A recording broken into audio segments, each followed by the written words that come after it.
Bonjour à tous, je voudrais revenir sur un quiz que j'ai posté il y a quelque temps au sujet de comment gérer une colère chez son enfant. Dans ce quiz, il y avait 3 solutions, la A, la B, la C. La A, c'était d'ignorer sa colère, l'ignorer tant qu'il ou elle est dans cet état.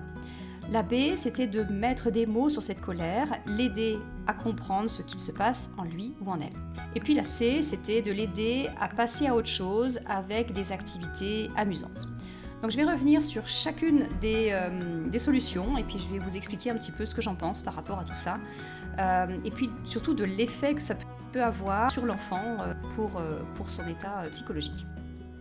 Alors sur la première situation, on a un enfant qui fait une colère et le parent qui ignore totalement cette colère, qui n'en parle pas, qui ignore l'enfant, qui met de la distance par rapport à ça et qui fait comme s'il ne se passait rien et qui ignore la présence de l'enfant et toute cette colère. Dans cette situation, on fait comprendre en réalité à l'enfant que s'il exprime cette colère, ça n'a pas d'importance. Et la manière dont il se sent n'a aucune importance et que lui doit ignorer aussi la manière dont il se sent. À force de faire ça, on va inviter l'enfant, qui même une fois adulte, va continuer à avoir cette réaction-là, de ne plus prêter attention à ce qu'il ressent, puisque ça n'a pas d'importance, les parents n'y ont pas prêté importance. Donc c'est assez embêtant en fait finalement de se couper de tous ces sentiments que l'on peut avoir, parce qu'en réalité, quand on se coupe des sentiments, on se coupe de ce dont on a besoin. On ne sait plus non plus ce qui nous fait plaisir ou ce qui ne nous fait pas plaisir, ce qui nous plaît, ce qui nous déplaît. Et en réalité, quand on a cette information-là, on arrive à savoir ce qui nous amène du bonheur. Donc c'est quand même assez embêtant.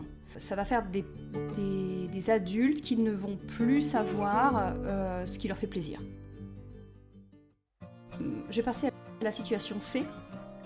La situation C, c'était l'aider à passer à autre chose avec une activité amusante. Lorsqu'on fait ça, on va aussi, comme pour la réponse A, on va aussi démontrer à l'enfant que ce qu'il ressent n'a pas d'importance. Mais contrairement à la réponse A, on ne va pas non plus l'ignorer, le rejeter, donc ça ne va pas être aussi difficile à vivre pour l'enfant, puisque on va quand même être en sa présence, mais on va le détourner. Alors concrètement, ça peut être une solution, mais je préconise plutôt d'utiliser ça si vraiment l'enfant on n'arrive plus à faire autrement, et qu'on n'oublie pas qu'après coup, il faut quand même en reparler. Parce que ce serait vraiment dommage de ne pas mettre des mots justement sur ce qu'il a ressenti, sur cette situation qui était difficile à gérer pour cet enfant. Et maintenant, je vais parler de la réponse B, qui était effectivement la réponse à privilégier, de mettre des mots sur la colère, d'aider à l'enfant de comprendre du coup ce qui se passe en lui ou en elle. C'est pas toujours évident à faire, je vous l'accorde, et ce qu'il faut comprendre, c'est que l'enfant n'est pas capable, quand il est petit, de calmer sa colère tout seul et de comprendre ce qui se passe surtout. L'adulte peut très bien mettre des mots que l'enfant n'arrive pas à mettre sur ce qu'il se passe. Par exemple, l'adulte pourrait très bien dire « tu es en colère parce que… » puis on explique pourquoi. Mais calmement. Ce qui est très important, c'est de pouvoir avoir un ton assez empathique, calme, posé et dans l'écoute et aider l'enfant à comprendre qu'il est compris, qu'il est entendu, qu'on a compris ce qui se passait et ce qu'il mettait dans cet état-là. Ça ne veut pas dire qu'on va accepter de faire ce qu'il demande. Non, mais par contre, s'il est entendu, on va pouvoir avoir une discussion parce que ça va le calmer. Il va pouvoir se sentir apaisé parce qu'il est entendu. Donc pour résumer, je dirais que le lien que vous avez avec votre enfant est vraiment précieux. Et donc il a besoin, grâce à vous, de comprendre ses émotions et de les prendre en considération.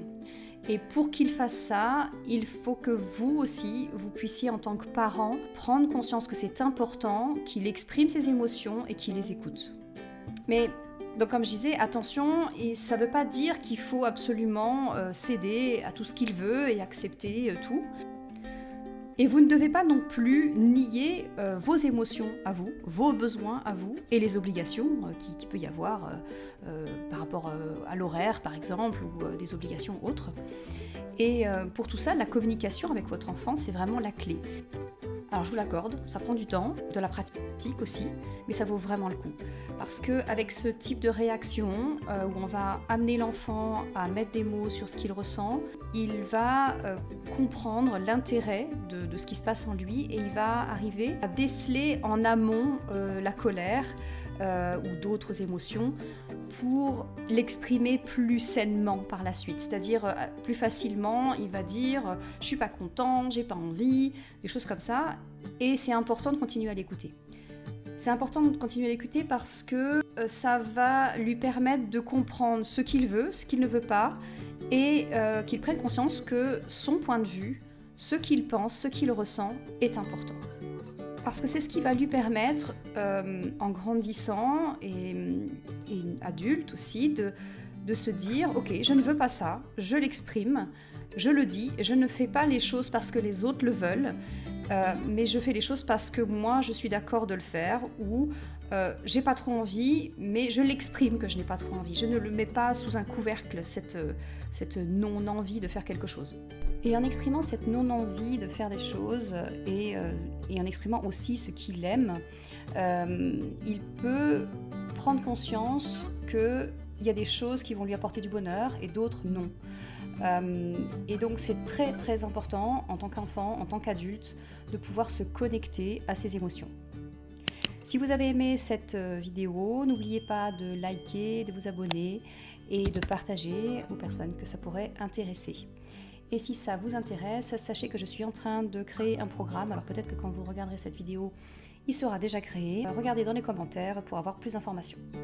Et pour ma part, je vous retrouve dans une prochaine vidéo. Ciao, à bientôt!